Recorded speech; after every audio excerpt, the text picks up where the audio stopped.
Hey friends, gather around, take a seat. Today we'll be reading the Lifeguard Challenge by Jason Daniel.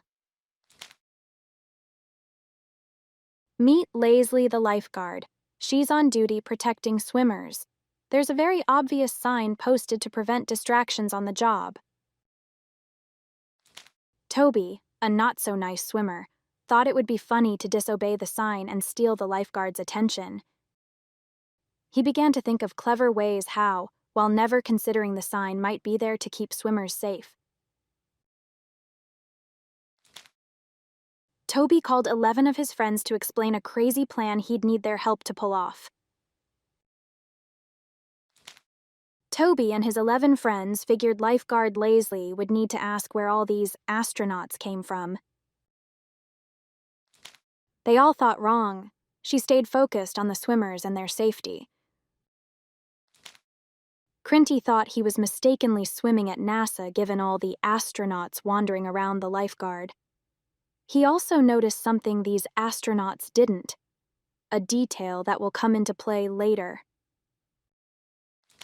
Frustrated, Toby challenged Crinty. "I bet you can't get her attention. If it was possible, my 11 friends and I would have already done it." Crinty decided to accept the challenge. They both agreed to 0 false alarms in the pool. That isn't okay or nice, and it would make it too easy.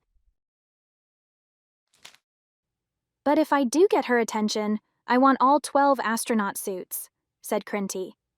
"You have a deal," Toby agreed. "How much time do I get?" Crinty asked. Toby replied, "We've got all day." This was risky considering the costumes were rentals on a sizable credit card deposit. Crinty was beginning to regret the challenge. "If you lose, you have to dive from the highest board," said 2 of the astronauts. "Pros can barely even do it," they assured Crinty in laughter. To everyone's surprise, Crinty went home and mixed something up in a big bowl. He put it in a pan and waited for it to bake, all while keeping a close eye on the time.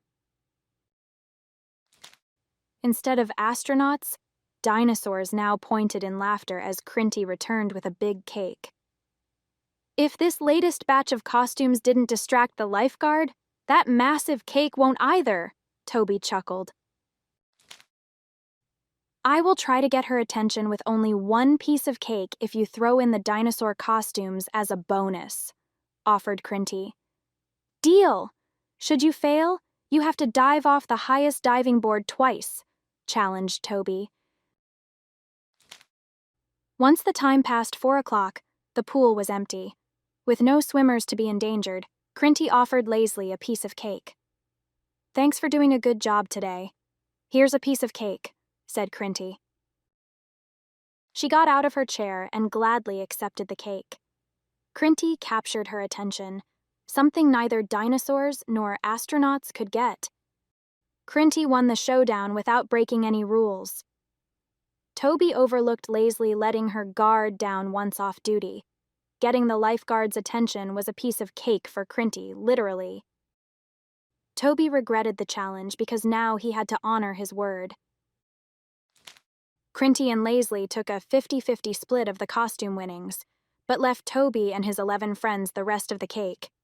"See you tomorrow, but let's not do any more bets," said Crinty to Toby. The end. If you enjoyed this book and would like to hold it in your hands, it's available on Amazon and Barnes & Noble from Pramble.